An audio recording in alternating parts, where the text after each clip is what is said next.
امام یافعی رحمۃ اللہ تعالی نے اس کو لکھا بھی. آپ فرماتے ہیں یہ ہارون الرشید کا دور تھا اور کوئی بزرگ تھے تو انہوں نے دوران گفتگو نا ہارون کے لیے بڑے سخت الفاظ بول دیے. تو ظاہر بندے تو بیٹھے ہوتے ہیں نا, بندوں نے جا کر خبر دی ہارون کو, ہارون آج مولوی صاحب نے تقریر تیرے خلاف کی تھی. بادشاہ وقت تھا, کہا اٹھا لاؤ بابا جی کو, اور لا کے نا اس نے بابا جی کو ایک ایسے ڈبے میں بند کروایا کہ جس میں بندہ حرکت بھی نہیں کر سکتا, جس میں بندہ بیٹھ بھی نہیں سکتا, بس کھڑا ہی رہنا ہے. اس کو تھا 1-2 دن بعد ان کا انتقال ہو جائے گا.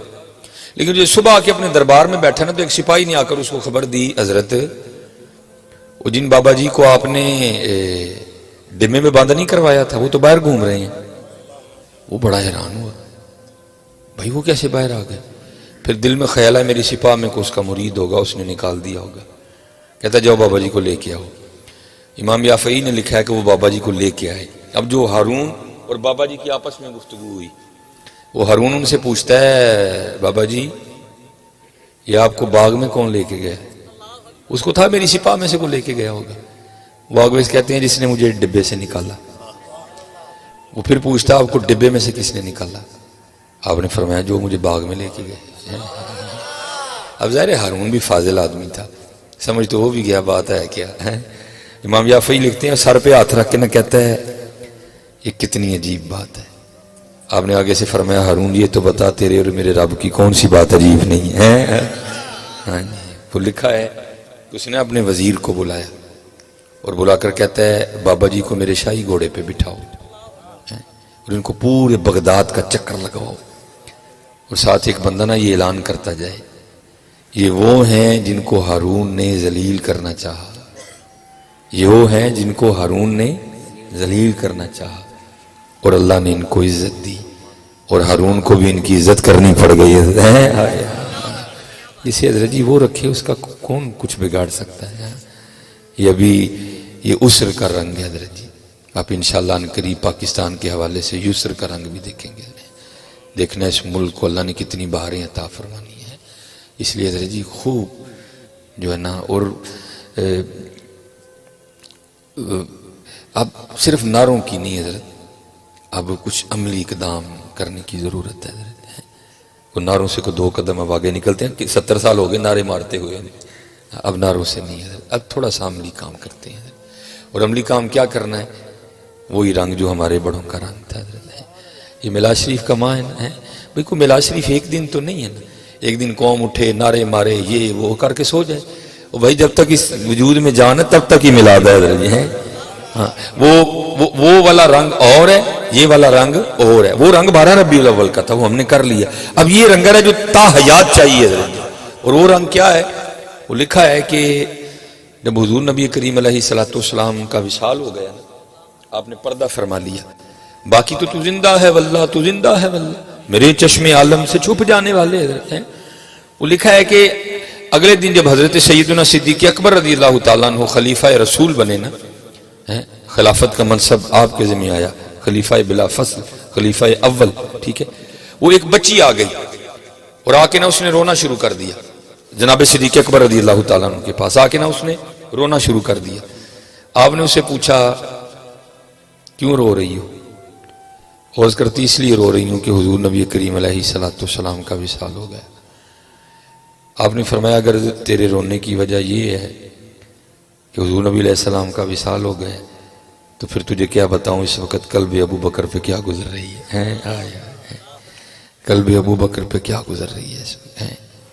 وہ کہتی نہیں ایک وجہ اور بھی ہے. آپ نے فرمایا وہ کیا؟ وہ عرض کرتی ہے اے خلیفہ رسول اللہ صلی اللہ علیہ وسلم میں یتیم ہوں, میرے والد نہیں ہیں. کچھ عرصہ پہلے میری ماں کا بھی انتقال ہو گیا. میری ایک دادی ہے جو آنکھوں سے اندھی ہے, نابینا ہے, اور میں ہوں اور ہماری بکریاں ہیں. ان بکریوں کے دودھ پہ ہمارا گزر بسر ہوتا ہے. وہ دودھ بکتا ہے اور ہمارا چولہا جلتا ہے گھر میں. رو اس لیے رہی ہوں, دادی نابینا ہے, وہ دودھ نکال نہیں سکتی. میرے ہاتھ چھوٹے چھوٹے ہیں, مجھ سے دودھ نکلے گا نہیں. رو اس لیے رہی ہوں کہ جب تک حضور نبی علیہ السلام ہم نے اپنی حیات ظاہری کے ساتھ موجود تھے نا, اب روز تشریف لایا کرتے تھے اور ہمیں بکریوں کا دودھ نکال کے دیا کرتے تھے. ہمیں روز بکریوں کا دودھ نکال کے دیا کرتے تھے. اب رو اس لیے رہی ہوں کہ حضور نبی علیہ السلام کا تو وصال ہو گیا، اب ہماری بکریوں کا دودھ کون نکالا کرے گا. لکھا ہے کہ جناب سیدنا صدیق اکبر رضی اللہ تعالیٰ عنہ بھی رو پڑے. وَإِنَّكَ لَعَلَىٰ خُلُقٍ عَظِيمٍ، وہ نبیوں میں رحمت لقب پانے والا، مرادیں غریبوں کی بھر لانے والا، وہ اپنے پرائے کا غم کھانے والا. وہ لکھا ہے جناب سیدنا صدیق اکبر رضی اللہ تعالیٰ عنہ بھی رو پڑے. رو کے ناب اس لڑکی کو جواب کیا دیتے ہیں؟ آپ نے فرمایا تو نہ رو، حضور نبی علیہ السلام کا تو وصال ہو گیا، آپ نے تو رخ انور کو چھپا لیا، لیکن ابو بکر ابھی زندہ ہے، اور جب تک ابو بکر زندہ رہے گا تیری بکریوں کا دودھ اب ابو بکر آ کے نکالا کرے گا. اب پاکستان کو حضرت اسلام کی ضرورت ہے. کردار کا رنگ. وہ تو اقبال بھی کہتا ہے نا، اقبال بڑا ہر جائی ہے، من باتوں میں موہ لیتا ہے، گفتار کا غازی بن تو گیا، کردار کا غازی بن نہ سکا. اب پاکستان کو حضرت نعروں کی نہیں، اب پاکستان کو کردار کی ضرورت ہے. آؤ حضرت جی خود میں کردار کا رنگ پیدا کرے. اور کردار کا رنگ میں کہتا ہوں حضرت جی انہوں نے صحیح میلاد شریف کے مزے لوٹے، ان بزرگوں نے. حضرت باجدید بستامی علیہ الرحمہ حضرت جی، وہ لکھا ہے کہ حضرت ساری رات قیام فرمایا کرتے تھے. وہ ایک رات حسب معمول حضرت اپنے سین میں کھڑے قیام فرما رہے تھے، نوافل پڑھ رہے تھے، تلاوت قرآن کریم جاری و ساری تھی. آپ کو اپنے ساتھ والے گھر سے نہ رونے کی آواز آئی. وہ گھر کسی مسلمان کا گھر نہیں تھا، مجوسی کا گھر تھا، لیکن تھے آپ کے ہمسائے. ٹھیک ہے جی، رونے کی آواز آئی. اللہ حضرت ان کا خشوع اور خضوع اس قدر زیادہ پختہ تھا کہ سارا بستان بھی مل کے روتا تو ان کے خشوع خضوع میں کوئی حلل نہیں آتا تھا. لیکن دل اتنی پریشان تھا، خدا خیر کرے بچہ رو کیوں رہا ہے.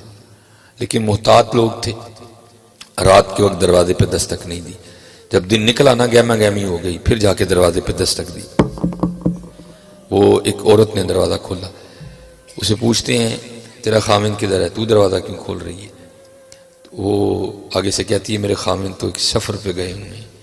آپ نے فرمایا ساری رات تیرے گھر سے بچے کے رونے کی آواز آتی رہی، خیر تو ہے؟ وہ کہنے لگی میرے خامن جو وقت مجھے دے کے گئے تھے نا کہ میں اس وقت تک آ جاؤں گا، خدا خیر کرے پتہ نہیں کیا معاملہ ہے، وہ آ نہیں سکے، اور جو خرچہ مجھے دے کے گئے تھے وہ ختم ہو گیا. اب ان کی غیر موجودگی میں میرے گھر بچہ پیدا ہوا ہے، اور اب حال میرا یہ ہے کہ رات کو دیے میں تیل ڈالنے کے پیسے بھی نہیں تھے. رات کو گھر میں اندھیرا تھا، اندھیرے کی وجہ سے بچہ ساری رات روتا رہا ہے.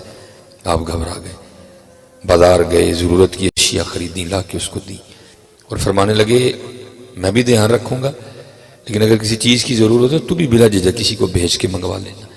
ٹھیک ہے جی. وہ وقت گزر گیا، خامن واپس لوٹ آیا. آ کے نہ وہ اس سے پہلا سوال یہی کرتا ہے میں لیٹ ہو گیا، پریشانی تو نہیں ہوئی؟ وہ کہتی بس ایک رات ہوئی پھر نہیں ہوئی. اب وہ پوچھتا ہے ایک رات کیوں ہوئی پھر کیوں نہیں ہوئی؟ وہ کہتی ہے ایک رات ایسی بھی آئی کہ میرے پاس اتنے پیسے بھی نہیں تھے کہ میں دیے میں تیل ڈال کے روشنی کر لیتی. گھر میں اندھیرا تھا، ساری رات بچہ روتا رہا. اگلے دن جو ہمارے ہمسائے ہیں نا باجدید، انہوں نے دستک دی، حال حوال پوچھا، میں نے سارا مدعا بیان کر دیا. پھر اس کے بعد انہوں نے کوئی تکلیف نہیں آنے دی. اچھا وہ کہتا ہے چلو باقی باتیں بعد میں ہوگی، پہلے میں بھی پھر حضرت کا شکریہ ادا کر کے آتا ہوں. شکریہ ادا کیا کریں حضرت جی، بندہ کو شکریہ ادا کرنے سے چھوٹا نہیں ہوتا بلکہ اور بڑا ہو جاتا ہے. حضرت میں حضرت جی 2 بار باہر گیا ہوں. ظاہر حضرت جی راستے میں چلتے چلتے بندہ بندے سے ٹکرا ہی جاتا ہے. حضرت ساڑھے ہاتھ ٹکراؤ نا تو کوئی گھور دینے تے باہر ٹکراؤ تے سوری سوری سوری سر ہمارے ہاتھ ساڑھے تو گھور دینے حضرت جی. لیکن وہ حضرت جی سوری سوری کرتے نہیں تھکتے. حضرت جی معذرت کرنے سے کوئی بندہ چھوٹا نہیں ہو جاتا. حضرت جی لاؤ یہ شکریہ معذرت، حضرت لاؤ یہ انداز اپنے میں یار.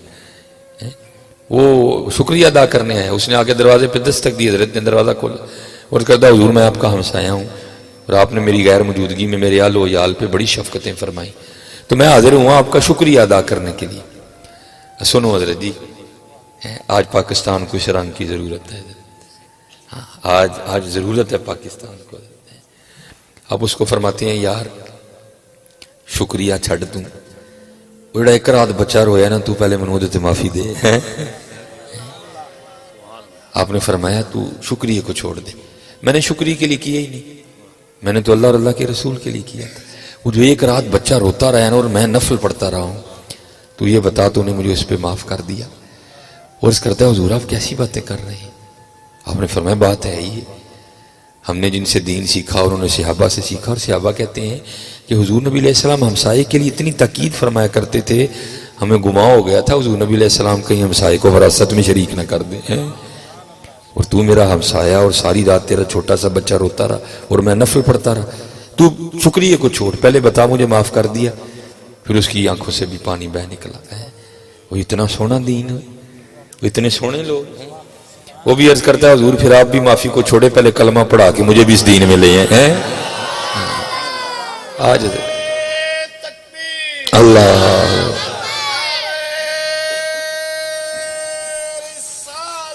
یا رسول اللہ زندہ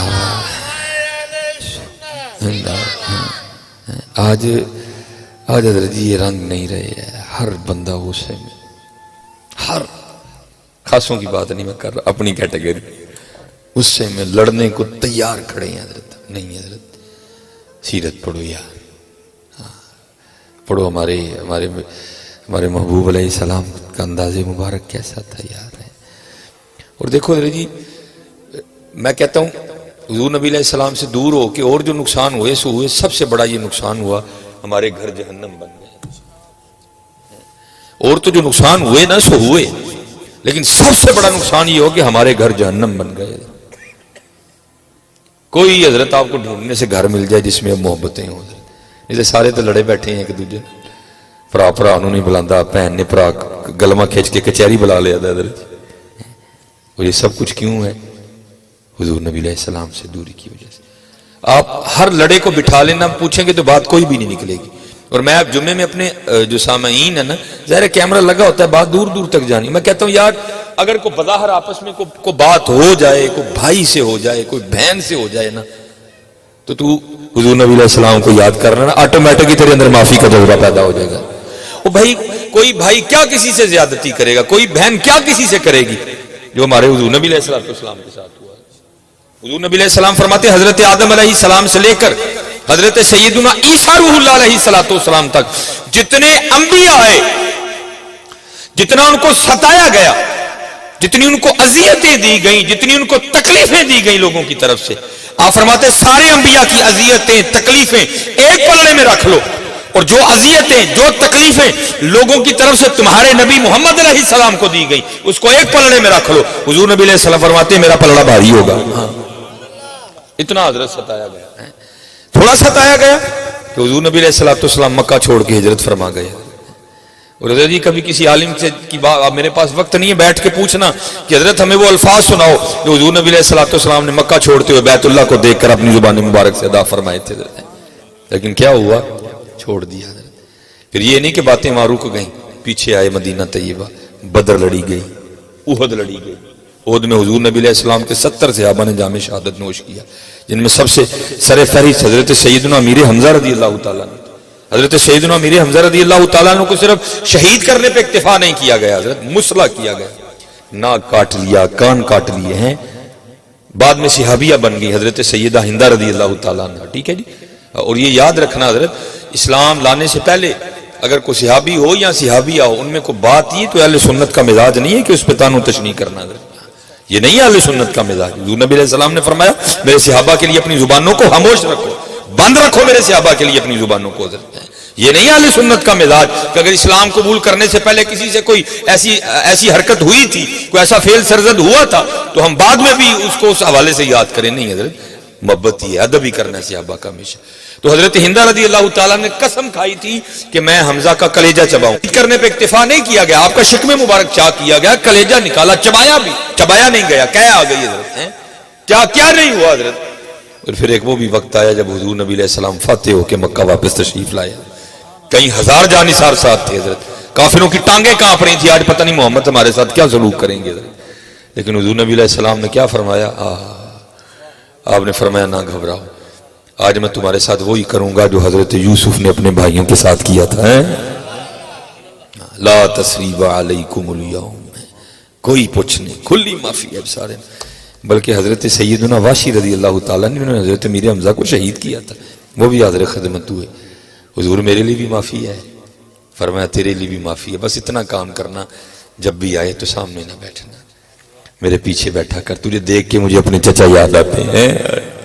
یہاں پھر اعظم چشتی نے بڑا کمال فکرہ لکھا تھا حضرت، آپ فرماتے ہم نے آدا کے مظالم کا گلہ چھوڑ دیا، سارے گلے لے کے بیٹھے تھے حضرت، سارے چھوٹی چھوٹی باتوں کی ہم گلے لے کے بیٹھے ہیں اور اپنے گھروں کو ہم نے جہنم بنا دیا۔ آپ فرماتے ہم نے آدا کے مظالم کا گلہ چھوڑ دیا، دیکھ کے تجھ پہ جو اپنوں کے ستم یاد آئے ہیں۔ آؤ یار محبتیں بانٹیں، آؤ معاف کرنا سیکھیں یار۔